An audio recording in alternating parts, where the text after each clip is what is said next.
క్రీస్తునందు ప్రియ సహోదరి సహోదరులందరూ కూడా వందనాలు తెలియజేస్తూ ఉన్నా. మరి ఈరోజు మరి దేశం, భారతదేశం అంతా కూడా మరి రిపబ్లిక్ డే జరుపుకుంటూ ఉంది. మనల్ని మనమే పరిపాలించుకోవడానికి రాజ్యాంగం అమలుకు వచ్చిన రోజు ఈ రిపబ్లిక్ డే. ఈ సందర్భంగా మరి అందరికి కూడా శుభాకాంక్షలు కూడా తెలియజేస్తున్నా. మనం వాక్య భాగంలోకి వెళ్దాం. అపోస్తుడైన పౌలు ఫిలోమోనుకు రాసిన పత్రిక. అపోస్తుడైన పౌలు ఫిలోమోనుకు రాసిన పత్రిక. ఇందులో ఒకటే అధ్యాయం ఉంటుంది, ఒక చిన్న ఉత్తరం ఉంది. ఇందులో మొదటి 2 వచనాలు చదువుకుందాం. క్రీస్తు యేసు ఖైదీనైన పౌలును, సహోదరుడును తిమోతియును, మా ప్రియుడును జతపనివాడునైన ఫిలోమోనుకును, మన సహోదరి అయిన అప్పియకును, తోడి యోధుడైన అర్కిప్పునకును, నీ ఇంట ఉన్న సంఘమునకు శుభమని చెప్పు రాయినది. సహజంగా ఈ ఫిలోమోను పత్రిక అనగానే మనకి ఇంతకుముందు విన్న వాక్యాలు, దేవుని సేవకులు చెప్పినటువంటి మాటలు మనము జ్ఞాపకంలో తెచ్చుకుంటే, ఫిలోమోను దగ్గర ఒనేసిము అని ఆయన ఉన్నాడు. ఆయన ఏదో వాళ్ళ ఇంట్లో దొంగతనం చేసి పారిపోయాడు. ఆ తర్వాత పౌలు గారి దగ్గరికి వెళ్ళాడు. పౌలు గారి చేత ఉత్తరం, ఇదే ఉత్తరం రికమెండేషన్ లెటర్ లాగా రాపించుకొని, ఫిలోమోను నీ దగ్గరికి ఒనేసిమును పంపిస్తున్నాను, మునుపు నిష్ప్రయోజకుడే కానీ ఇప్పుడు ప్రయోజకుడు అయ్యాడయ్యా, ఆయన్ని నీ ఇంట చేర్చుకో అని చెప్పినట్లుగా మనం చూస్తూ ఉంటాం. అయితే ఇది ఇంతకుముందు ఉన్నటువంటి ఒక మాటలో కొన్ని అర్థాలు వస్తాయి. ఒక్కొక్కరు ఒక్కొక్క రకంగా దీన్ని ఆలోచన చేసుకోవచ్చు. ఇప్పుడు చెప్పబడిన మాటలన్నీ ప్రకారంగా చూస్తే ఒనేసిము అంటే ఒక విశ్వాసికి సాదృశ్యంగా ఉన్నట్లుగా ఉన్నది. అంటే మునుపు నిష్ప్రయోజకుడే కానీ ఇప్పుడు ప్రయోజకుడు. ఎప్పుడు యేసుక్రీస్తుని అంగీకరించిన తర్వాత ప్రయోజకుడు అయ్యాడని. అలాగే పౌలు గారిని మరి చూసినట్లయితే యేసుక్రీస్తుకి సాదృశ్యంగా ఉన్నదని మనము చూస్తూ ఉంటాం. ఇది ఇప్పుడు దాకా మనం విన్నటువంటి మాట. అయితే ఒక కొత్త కోణంలో మనం దీన్ని ఆలోచన చేద్దాం. ఈ 2వ వచనంలో ఏముంటుందంటే, అంటే ఒకటే అధ్యాయం కాబట్టి, ఫిలోమోనుకు రాసిన పత్రిక ఒకటే అధ్యాయం కాబట్టి 2వ వచనంలో ఏముంటుందంటే, మన సహోదరి అయిన అప్పియకును, తోడి యోధుడైన అర్కిప్పునకును, నీ ఇంట ఉన్న సంఘమునకు శుభమని చెప్పి రాయినది. నీ ఇంట ఉన్న సంఘమునకు. ఇక్కడ నా ప్రశ్న ఏంటంటే, చాలామంది మరి ఎవరైనా ఒక తెలిసిన వాళ్ళు ఇల్లు ఉంటే అక్కడికి వెళ్ళి ఒక సంఘం ప్రారంభిస్తారు. ఆ ఇంట్లోనే ప్రార్థన చేస్తూ ఉంటారు. వాళ్ళ బంధువులు వాళ్ళని ఇళ్ళకి పిలిపించుకుంటారు.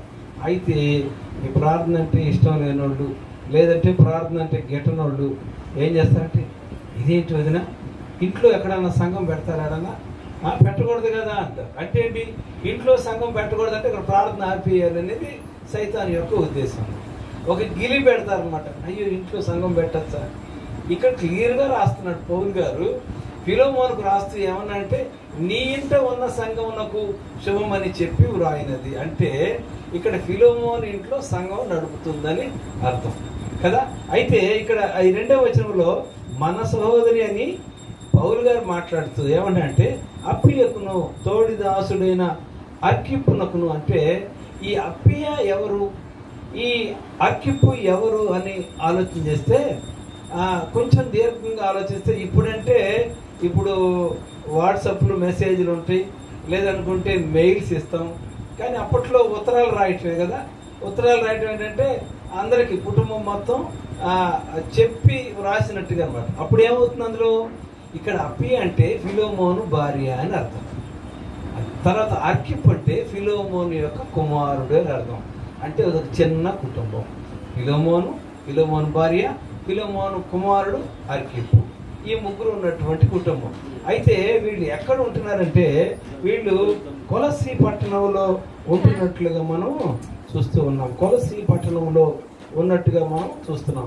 కారణం ఒకసారి చూద్దాం.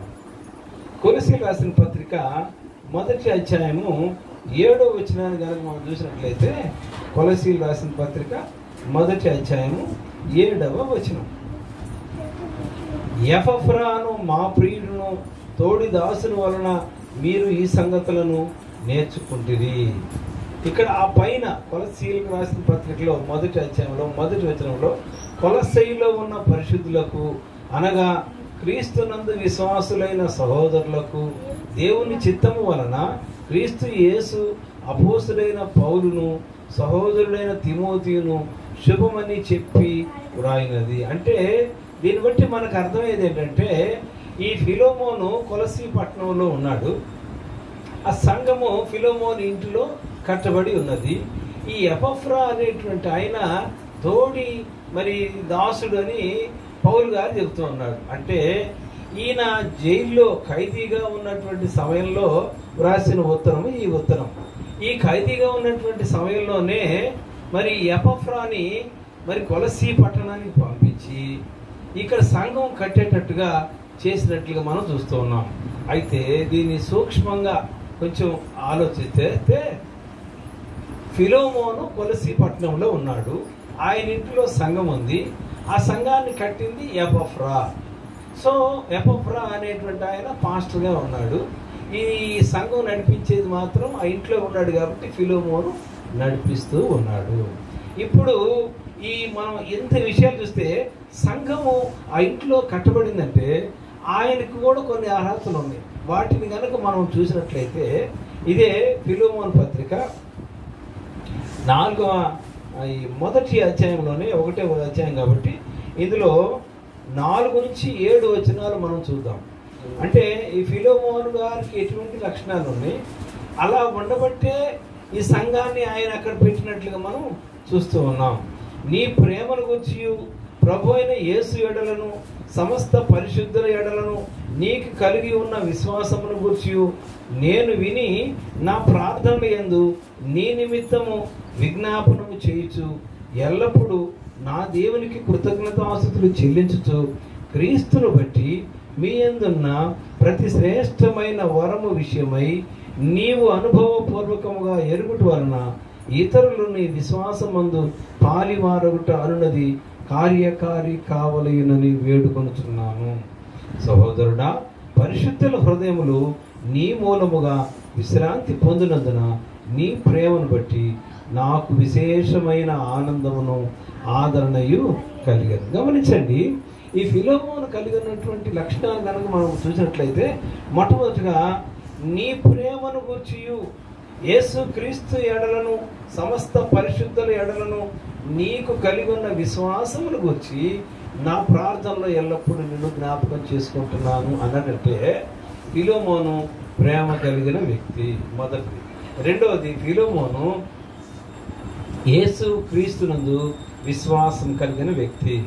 మూడవది, ఫిలోమోను పరిశుద్ధుల ఎడల విశ్వాసము కలిగిన వ్యక్తిగా ఉంటూ ఉన్నాడు. అదే 7వ వచనం చూస్తే పరిశుద్ధుల హృదయములు నీ మూలముగా విశ్రాంతి పొందినందున నీ ప్రేమను బట్టి నాకు విశేషమైన ఆనందమును ఆదరణయు కలిగను. అంటే ఏంటి, ఇక్కడ ఆయన ప్రేమ కలిగి ఉన్నాడు, అందరితో ప్రేమగా ఉంటున్నాడు. రెండవది, యేసుక్రీస్తు ఎడల విశ్వాసం కలిగి ఉన్నాడు. మూడవది, పరిశుద్ధుల పట్ల విశ్వాసం కలిగి ఉన్నాడు. నాలుగవది ఏంటంటే పరిశుద్ధులంట విశ్రాంతిగా ఉండటానికి కావాల్సినవన్నీ ఈయన ఇస్తున్నాడు. దానిని బట్టి అయ్యా నీ ప్రేమ పరిశుద్ధుల పట్ల చూపిస్తున్నావే, దానిని బట్టి నేను ఎంతగానో ఆనందమును సంతోషమును పొందుతున్నాను.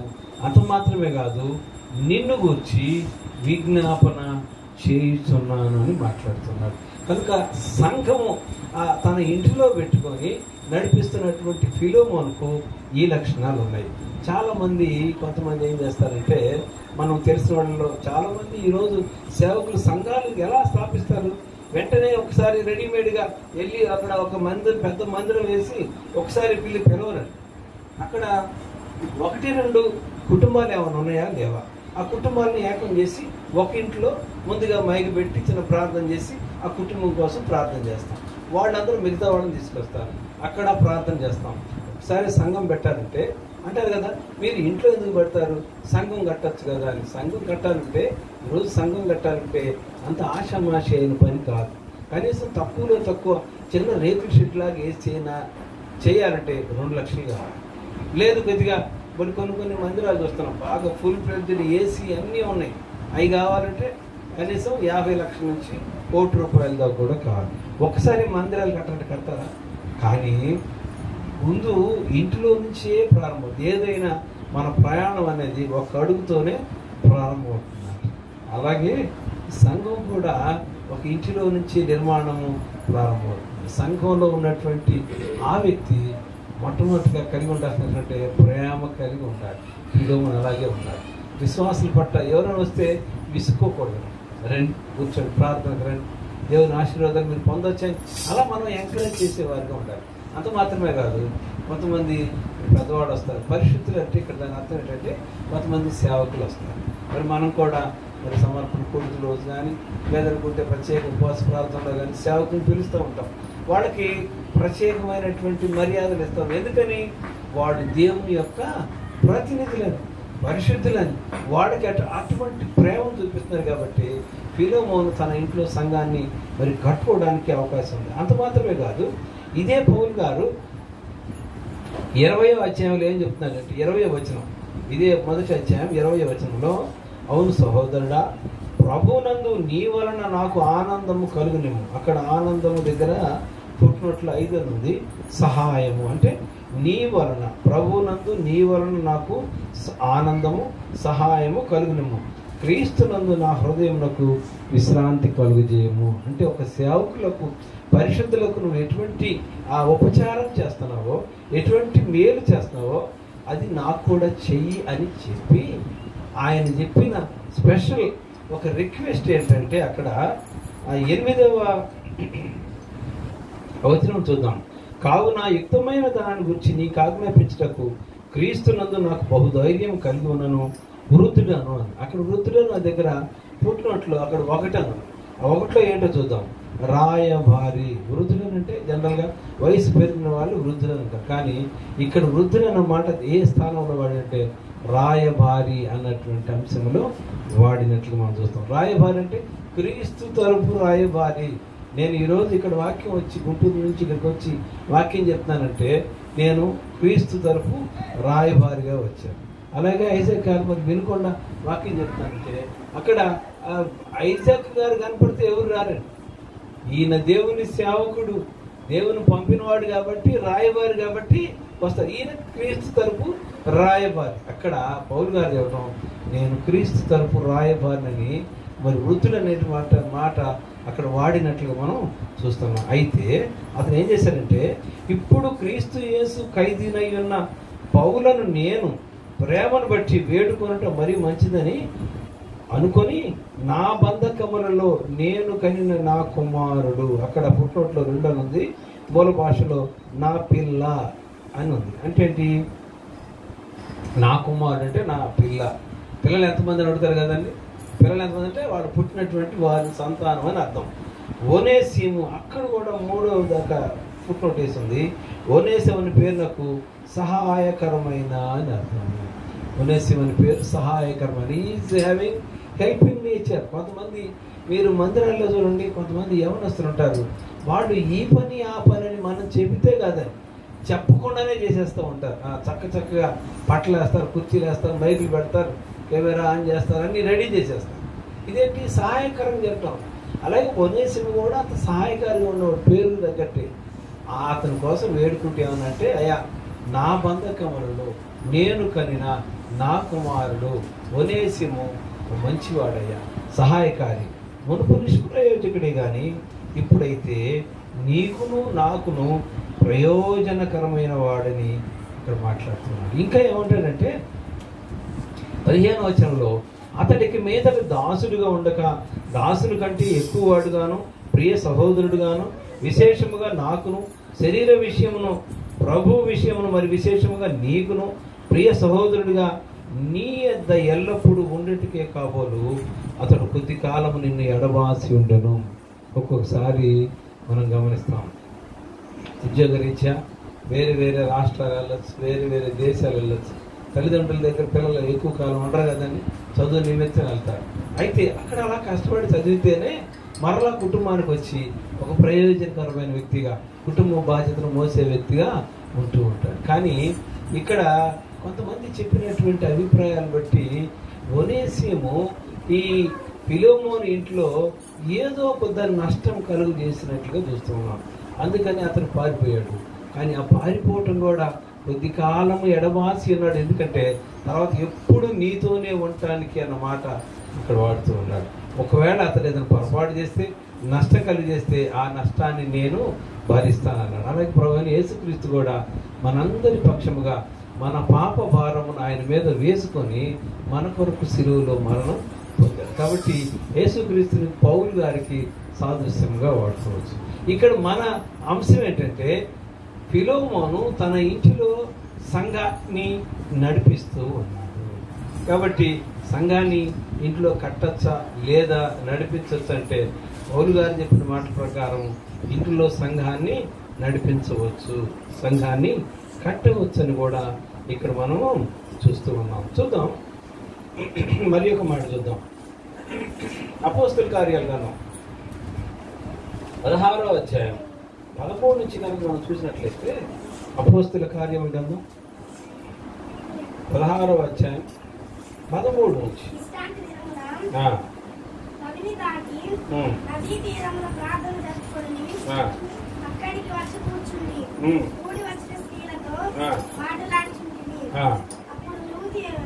అప్పుడు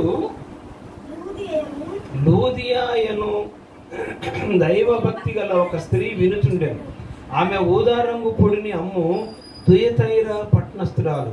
ప్రభు ఆమె హృదయమును తెరచెను గనుక పౌలు చెప్పిన మాట యందు లక్ష్యముంచెను.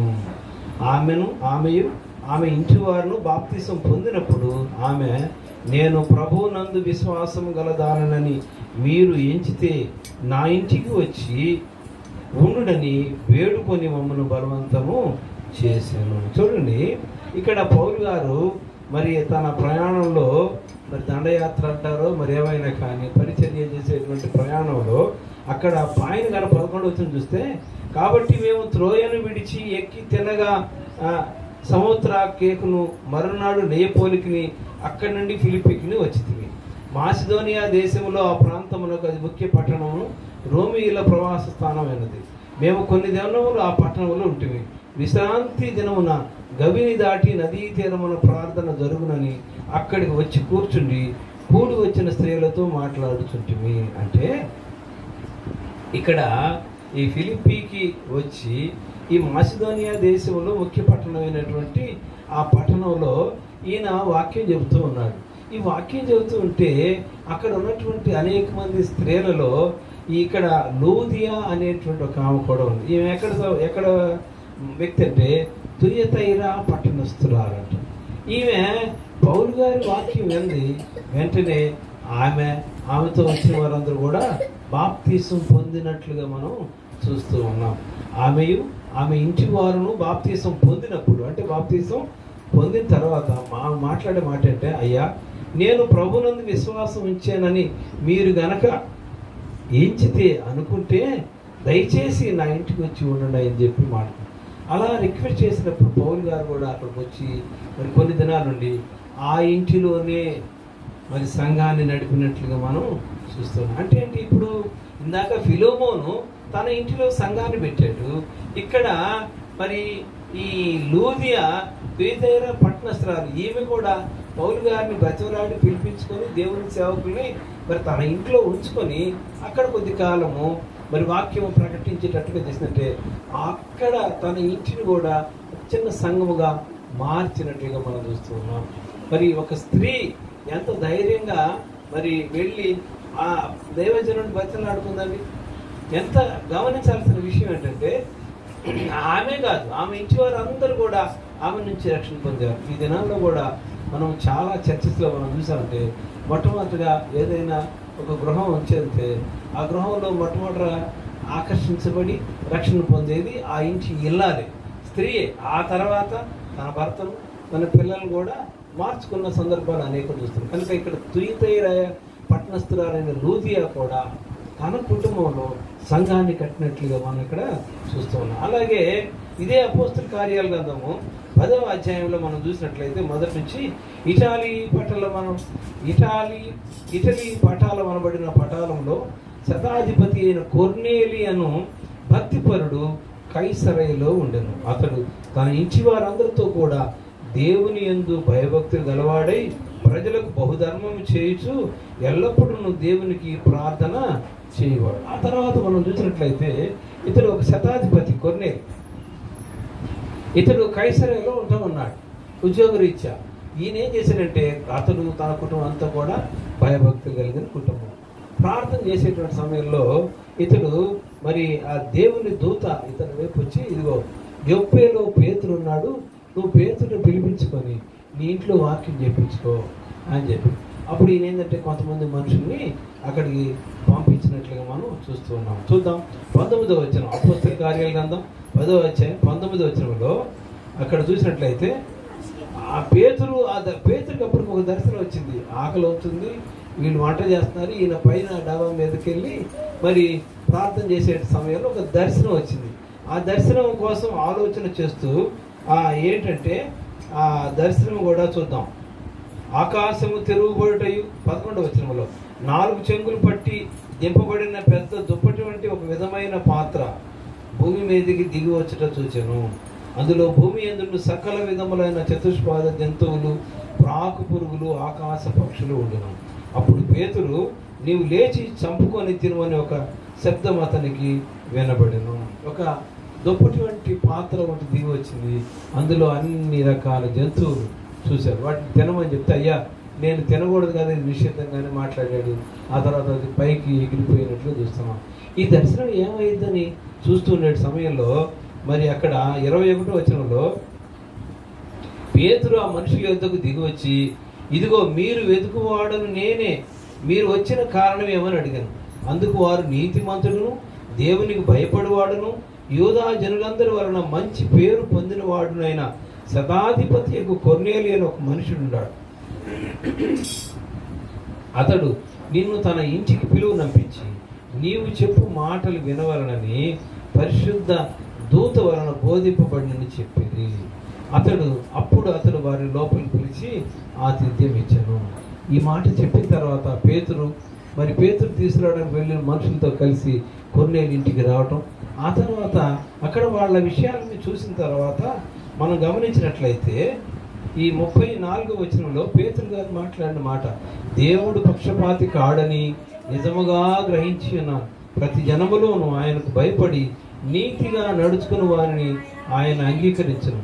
యేసుక్రీస్తు అందరికీ ప్రభు. చాలామంది ఏమంటారంటే యేసుక్రీస్తు ఏదో బ్రిటిష్ వాళ్ళ దేవుడు, అమెరికా వాళ్ళ దేవుడు, తెల్లవాళ్ళ దేవుడు అనుకుంటారు.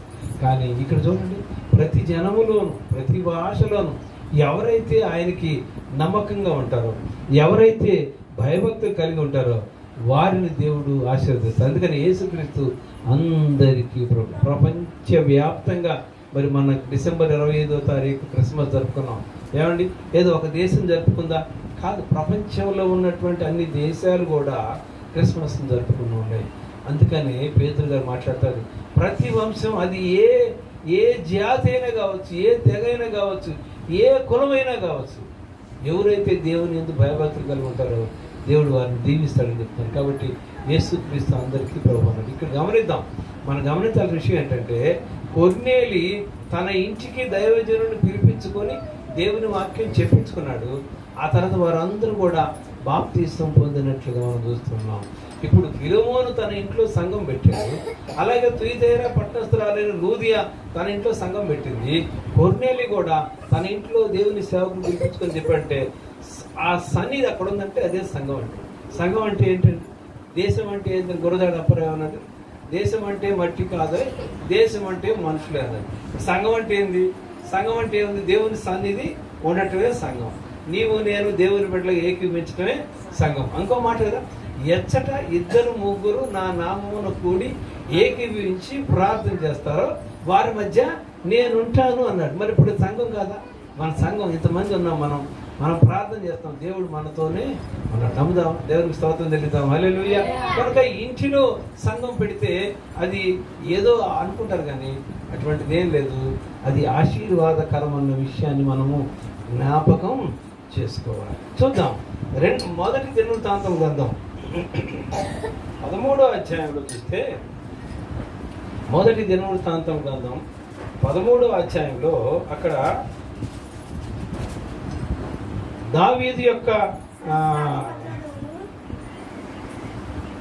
దావీదు సహస్రాధిపతులతోనూ శతాధిపతులతోనూ అధిపతులతోనూ ఆలోచన చేసి సమాజముగా కూడిన ఇశ్రాయేలీలందరితో ఇలాగూ సెలవిచ్చెను. అక్కడ మనంతా చూసినట్లయితే 3వ వచనములో, మన దేవుని మందసమును మరలా మన యొద్దకు కొంచెం వత్తము రండి, సౌలు దినములలో దాని యొద్ద మనం విచారణ చేయకే ఉంటిమి. ఇక్కడ దేవుని మందసము మరి ఏలి యాజకుడుగా ఉన్నటువంటి సమయంలో మందిరంలో ఉన్నటువంటి మందసం ఏంటంటే, ఏలి కుమారులు ఫిలిష్తీయులతో యుద్ధం చేసేటప్పుడు ఈ దేవుని మందసం మనతో ఉంటే మనకు విజయం వచ్చిందని వీళ్ళు యుద్ధ భూమికి దేవుని మందసాన్ని, అనగా దేవుని మందిరంలో ఉన్నటువంటి మందసాన్ని తీసుకొని యుద్ధ భూమికి వెళ్ళారు. అక్కడ ఫిలిష్తీయులు ఇశ్రాయేలును ఓడించి ఈ మందసాన్ని తీసుకొని వెళ్ళిపోతారు. అక్కడికి వెళ్ళి దాగోను గుడి దేవత ఆ గుడిలో పెడితే తెల్లారిపాటికి ఏమైందండి, ఆ దేవత విగ్రహం ముందుకు పడి మొక్కలు అయిపోయింది. అమ్మో, మన దేవత కంటే ఈ దేవుడు చాలా మరి గొప్పవాడు, బలవంతుడని భయపడిపోయి ఆ తర్వాత మళ్ళీ ఏం చేశారంటే వీళ్ళందరూ కూడా ఒక గడ్డల లాంటి రోగాలు వచ్చినాయంట. అందరూ భయపడుతున్నారు, ఈ దేవుడిని మనం దగ్గర పెట్టుకోవద్దయ్యా, మనం పంపించేద్దామని ఒక కొత్త బండి తయారు చేసి ఆవులు ఆ బండి కట్టి మందసాన్ని బండి మీద పెట్టి అలా పంపిస్తూ వచ్చారు. చివరికి ఫిలిష్తీయుల దేశం దాటి ఇశ్రాయేలు పొలిమేరలోకి వచ్చి అక్కడ ఆగినప్పుడు మందసం అక్కడ దించినట్లు మనం చూస్తూ ఉన్నాం. ఆ తర్వాత ఆ మందసము కొద్ది కాలము వేరే ఇంట్లో అక్కడ ఉంచబడినట్టుగా చూస్తున్నాం. ఇప్పుడు దావీదు అంటున్నాడు, సౌలు మనకన్నా ముందు రాజుగా ఉన్నాడు, ఆయన దేవుని మందసం గురించి పట్టించుకోలేదు. మనమైతే మంచి మంచి ఇళ్లలో ఉంటున్నాం, దేవుని మందసం మనతో లేకపోతే ఎలాగా అని ఏం చేస్తున్నాడంటే మందసం తీసుకొద్దామని, ఈయన రాజు కదా, రాజులాగా ఆలోచన చేసి ఏం చేశారంటే, మరి ఈయన కూడా ఫిలిష్తీయులు ఎలాగైతే కొత్త బండి తయారు చేశాడో దావీదు గారు కూడా ఒక కొత్త బండి తయారు చేసి ఎడ్లు ఆ బండికి కట్టి ఆ మందసాన్ని తీసుకొని వస్తూ ఉన్నాడు. ఇదే 13వ అధ్యాయంలో 9వ వచనం చూస్తే, వారు కీషోను కళ్ళమునొద్దకు వచ్చినప్పుడు ఎడ్లకు కాలు జారినందున మందసమును పట్టుకొనవలనని ఉజ్జా చేయి చాపగా యెహోవా కోపము అతని మీద రగులుకొనెను. అతడు తన చేయి మందసమునొద్దకు చాపగా ఆయన అతను మొత్తెను గనుక అతడు అక్కడనే దేవుని సన్నిధిని చనిపోయాను.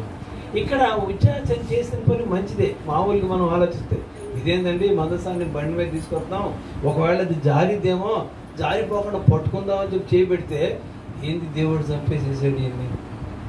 నిజానికి ఆ పాపము దావీదుకి ధర్మశాస్త్రం అంతా తెలుసు.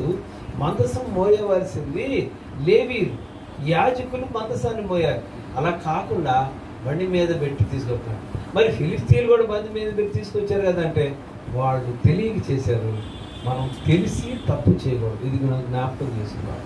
మనకు తెలిసిన రూల్ ఏంటంటే, యాజకులు మోయాల్సిన మందసాన్ని బండి మీద పెడితే దేవుని కోపం వచ్చింది, ఆ ఉజ్జాన్ని అక్కడ చంపేసినట్లు మనం చూస్తూ ఉన్నాం. అందరూ కూడా భయపడిపోయారు. అక్కడ ఫిలిష్తీయులేమో అయ్యో ఈ మందసం మన దగ్గర ఉంటే మనకు రోగాలు వస్తాయి, మనం ఇబ్బందులు పడుతున్నాం అన్నారు. ఇప్పుడు ఏంటంటే ఈ మందసం పట్టుకోబోయి మరి ఉజ్జా చనిపోయాడు, భయపడిపోయి అక్కడ వదిలిపెడితే అప్పుడు ఏం చేశారంటే అక్కడ ఒబేదేదోము అని ఒక ఆయన ఉంటాడు. ఒబేదేదోము 14వ వచనంలో, దేవుని మందసము ఒబేదేదోము ఇంటిలో అతని కుటుంబం వద్ద 3 నెలలు ఉండగా యెహోవా ఒబేదేదోము ఇంటి వారిని అతని సొత్తంతటిని ఆశీర్వదించాడు. గమనించండి, అలా వదిలేసి వెళ్ళిపోతే ఒబేదేదోము ఏం చేశారంటే ఆ మందసాన్ని తీసుకొని తన ఇంటిలో ఉంచాడు. ఇంట్లో ఉంచి భయభక్తులు కలిగి రోజు కూడా ఆయన సేవించిన వ్యక్తిగా ఉంటున్నాడు. ఎప్పుడైతే దేవుని మందసము ఆయన ఇంట్లో ఉందో 3 నెలలకి ఆయన స్టార్ మారిపోయింది. గమనించండి, ఒక్కోసారి మనం చూస్తాం వీటికి అన్నీ కలిసి వస్తాయి అంటారే, అలాగా ఎట్టగా బహుశా నాకు తెలిసి ఈ పూర్వీలు కాస్త డాబా అయ్యి ఉంటుందేమో, ఏమండి డబ్బులు ఆస్తి కలిసి వస్తుందేమో. కారణం ఏంటి, దేవుని మందసము ఉభయదేదము ఇంటిలో ఉన్నందున. మరి దేవుని మందసం అంటే దేవుని సన్నిధే కదా, దేవుడు నివసించే ప్రాంతమే కదా, కనుక అది సంఘం కింద లెక్క కదా. ఇప్పుడు ఉభయదేదం ఇంట్లో తెలియకనే సంఘం ఉన్నట్లు లెక్క. కాబట్టి ఆయన ఇంటి వారందరూ కూడా ఆయన్ని సేవిస్తూ ఉన్నారు. మరి మందసం ఉభయదేదం ఉంటలే దీవించబడలేదా? సంఘం ఉంటే ఉండకూడదు ఏళ్ళలో అనుకునే వాళ్ళకి ఇది ఒక హెచ్చరిక. దేవుని మందసం ఉంటే 3 నెలలకే క్రమంగా అతడు దీవించబడ్డాడు. ఈ సంగతి ఆ నోట రాజుగారు తెలిసింది. ఓహో, మందసం కనుక ఆయన ఇంట్లో ఉంటే ఆయన ఆశీర్వదించబడ్డాడు. ఇక మందసం మన రాజ్యాన్ని తెచ్చుకోవాల్సిందే. మన రాజ్యానికి తెస్తే మనం కూడా దీవించబడతాం. అలా వెళ్ళి మరలా ఈసారి యాజకులతో మోయించుకుంటూ మరి ఆయన కూడా పాటలు పాడుతూ నృత్యం చేస్తూ దేవుని మందసాన్ని తీసుకొచ్చినట్టు చూస్తున్నాం. ఇక్కడ మనం అర్థం చేసుకోవాల్సిన విషయం ఏంటంటే, ఉభయదేదము ఇంటిలో దేవుని మందసం ఉన్నది అంటే ఉభయదేదము ఇంటిలో దేవుని సంఘము ఉన్నది. గమనించారా? ఫిలోమోను ఇంటిలో దేవుని సంఘం ఉన్నదని పౌలు గారు చాలా స్పష్టంగా రాశారు. అలాగే తుయతైర పట్టణస్థురాలు లూదియా, ఓదారకు పొడెముకుని ఆమె కూడా తన ఇంట్లో సేవకులను ఉంచుకొని మరి ప్రార్థన చేపించినట్లుగా సంఘం ఉన్నట్లుగా మనం అర్థం చేసుకోవచ్చు. ఆ తర్వాత కొర్నేలి ఇంట్లో కూడా పేతురు పిలిపించుకొని ప్రార్థన చేసి అందరూ కూడా బాప్తిసం పొందడం చూస్తున్నాం. అక్కడ కూడా మరి ఆ దేవుని సంఘం ఉన్నట్టే లెక్క. మరి ఈ దినవృత్తాంతం గ్రంథంలో వచ్చినట్లయితే ఉభయదేదేమో మరి తన ఇంటిలో 3 నెలలు మందసం ఉండటం వల్ల అతడు దీవించబడినట్లుగా, ఎలాగా ఇంటి వారందరినీ అతని సొత్తు అంతటిని దేవుడు ఆశీర్వదించాడు. కాబట్టి దాని పేతురు గారు చెప్పినట్లుగా దేవుడు పక్షపాతి కాడు. యేసుక్రీస్తు అందరికీ ప్రభు. ప్రతి జనములో, ప్రతి వంశములో, ప్రతి దేశములో ఎవరైతే ఆయన్ని వెంబడిస్తారో, ఎవరైతే ఆయన భయభక్తులు కలిగి సేవిస్తారో వారిని ఖచ్చితంగా దీవిస్తారు. కనుక నీ ఇంటిలో కుటుంబం సంఘం ఉందంటే నువ్వు భయపడాల్సిన పర్లేదు, నీవు దీవించబడతావు. ఇంకొక మాట చెప్పి మనం ముగించుకుందాం. 2వ రాజుల గ్రంథం 8వ అధ్యాయం 10వ వచనం చూస్తే, 2వ రాజుల గ్రంథం 4వ అధ్యాయం 10వ వచనంలో ఒక మాట ఉంటుంది. కావున 8 నుంచి చూద్దాం. ఒక దినమందు ఎలీషా షూనేము పట్టణముకు పోగా అతట ఘనురాలైన ఒక స్త్రీ భోజనముకు రమ్మని అతని బలవంతం చేసిన కనుక అతడు ఆ మార్గమును వచ్చినప్పుడల్లా ఆమె ఇంట భోజనం చేయించు వచ్చింది. కాగా ఆమె తన పెనిమిటిని చూసి, మన ఎంతకు వచ్చుచూ పోవుతున్న భక్తిగల దైవజనుడని నేను ఎరుగుదును. కావున మనం అతనికి గోడ మీద ఒక చిన్న గది కట్టించి అందులో అతని కొరకు మంచము, బల్ల, పీట, దీపస్తంభము ఉంచుతాము. అతడు మన ఎద్దకు వచ్చినప్పుడల్లా అందులో బస చేయవచ్చునని చెప్పాను. ఇక్కడ ఈ ఘనురాలైనటువంటి మరి స్త్రీ షూనేము పట్టణంలో, నేను ఏం పేరంటే ఆ పేరేమో రాయబడలేదు కానీ షూనేమీరాలు అంటారు, లేదంటే షూనేమీరాలైన ఘనురాలైన స్త్రీ అని అంటారు. ఈమె ఎప్పుడు వచ్చినా కానీ ఎలీషా గారు ఆ ఇంటికి వచ్చి భోజనం చేస్తానంటే ఆమె రమ్మని బలవంతం చేస్తున్నట్ట. కారణం ఏంటంటే దేవుని సేవకుడు వచ్చాడంటే దేవుడే మా ఇంటికి వచ్చినట్లే. ఆయన ప్రార్థన చేస్తాడు, మా కుటుంబం దీవించబడుతుంది. తన భర్తతో మాట్లాడి చేస్తుంటే, అయ్యా సేవకుల కోసం గోడ మీద ఒక చిన్న గది వేద్దాం, ఆ గదిలో మంచం వేద్దాం, ఆ మంచం దగ్గర ఒక టేబుల్ వేద్దాం, దాని మీద ఒక దీపస్తంభం పెడదాం. చూసారా, దేవుని సేవకుడి కోసం. ఇప్పుడు దాని అర్థం ఏంటి? అక్కడ కూడా తన ఇంట్లో ఒక సంఘం ఉన్నట్టే లెక్క. ఇప్పుడు సంఘం ఇంట్లో ఉంటే దీవించబడతామా, ఆశీర్వదించబడతామా, లేదా శపించబడతామా? చెప్పండి. ఎస్, సంఘం మన ఇంట్లో ఉంటే మనం దీవించబడతాం. కనుక అటువంటి దురాచారాలు లేదంటే ఆ భయపెట్టే మాటలు ఎవరు కూడా వినకూడదు. ఇంకంటారా, ఇప్పుడు దేవుని మందసము ఉభయదేవుని ఇంట్లో 3 నెలల నుండి దీవించబడ్డట్టుగా నీ ఇంట్లో సంఘం ఉంటే క్రమక్రమంగా దీవించబడతావు. నువ్వు ఖర్చు పెట్టాలన్నా కానీ భయపడాల్సిన అవసరం లేదు. అయ్యో ఇప్పుడు డబ్బులు లేవనుకుంటే డబ్బులు లేకపోవచ్చు, కానీ ఆ సమయానికి దేవుడు సహాయము చేస్తాడు. దీని గురించి మరి మన ఐజా గారే సాక్ష్యం చెప్తారు. మరి అనేక మంది దేవుని సేవకులు వస్తున్నారు, మనం ఖర్చు పెడుతున్నాం, వాళ్ళు భోజనాలు పెడుతున్నారు, ఎక్కడి నుంచి వస్తుంది? మనకు ఉండి చేయట్లా, ఆ సమయానికి దేవుడు ఇస్తారు. కారణం ఏంటంటే ఇక్కడ మందిరం ఉంది చూసావా, సంఘం ఉంది చూసావా, సంఘం ఉండటం వల్ల దేవుని సన్నిధి ఉంది. దేవుని సన్నిధి ఉందంటే దేవుని మందసం ఉంది. దేవుని మందసం ఉన్నదంటే ఈ కుటుంబం ఆశీర్వదించబడుతుంది. కనుక ఇంట్లో కుటుంబం సంఘం పెట్టాలంటే ఎవరు కూడా భయపడకూడదు. దేవుని పరిచయం చేయాలంటే దేవుడు ఎలా వాడుకున్నాడు ఒక్కొక్కసారి చూస్తాం. ఆయన సముద్ర తీరమని వెళ్ళుచుండగా అక్కడ ఒక పడవ మీద ఎక్కి యేసయ్య చెప్పాడు. ఆయనకు ఒక ప్లేస్ అనేది లేదు. నిజానికి ఆయనకి ఇల్లు లేదు. యేసయ్య అన్నాడు కదా, నాకు ఉండటానికి ఇల్లు లేదయ్యా, నక్కలకు బొరియలు ఆకాశ పక్షులు గూళ్ళు ఉన్నాయి కాదు, నాకు నివాసం ఉండటానికి నాకు స్థలమే లేదన్నాడు. ఆయన పడవల మీద వెళ్ళేటప్పుడు అరణ్యంలో మరి బండ మీద కూర్చొని కూడా వాక్యాలు చెప్పినట్లుగా ఉన్నాయి. కనుక మన ఇంట్లో సంఘం పెడితే మనం దీవించబడతామే కానీ, మనం ఆశీర్వదించబడతామే కానీ మనము శపించబడతాం. కనుక ఈ మర్మాన్ని గమనిద్దాం, భయాన్ని విడిచిపెడదాం. నువ్వు కూడా ఒక లూదియా లాగా, నువ్వు కూడా ఒక కొర్నేలి లాగా, నువ్వు కూడా ఒక ఫిలోమోన్ లాగా, మనము ఒక ఒబేదేదోము లాగా సంఘానికి మనము సహకరించే వారిగా ఉందాం. అట్టి కృప పరిశుద్ధాత్మ దేవుడు మనకందరికి కూడా అనుగ్రహించునుగాక. ఆమేన్. చిన్న మాట ప్రార్థన చేసుకుందాం. స్తోత్రం నాయన, స్తోత్రం స్తోత్రం స్తోత్రం. మహాపరిశుద్ధుడా, మహోన్నతుడా, మీకు వందనాలు, స్తోత్రాలు. ఇప్పటి వరకు ప్రభా నాయన ఈ ఇంటిలో సంఘం కట్టుట అది ఆశీర్వాదమా కాదా అన్న విషయాన్ని ప్రభా మీరు మాకు ఫిలోను పత్రికను చూపించి మాట్లాడారు. అందులో బట్టి మీకు వందనాలు, స్తోత్రాలు చెల్లిస్తున్నాం. అనేక మంది కలిగినటువంటి దురభిప్రాయం నుంచి విడుదల కలిగించమని వేడుకుంటూ ఉన్నాం. కృప చూపించి సహాయం దయచేయండి నాయన. మీకు వందనాలు, స్తోత్రాలు చెల్లిస్తూ ఇదిగో మేమందరం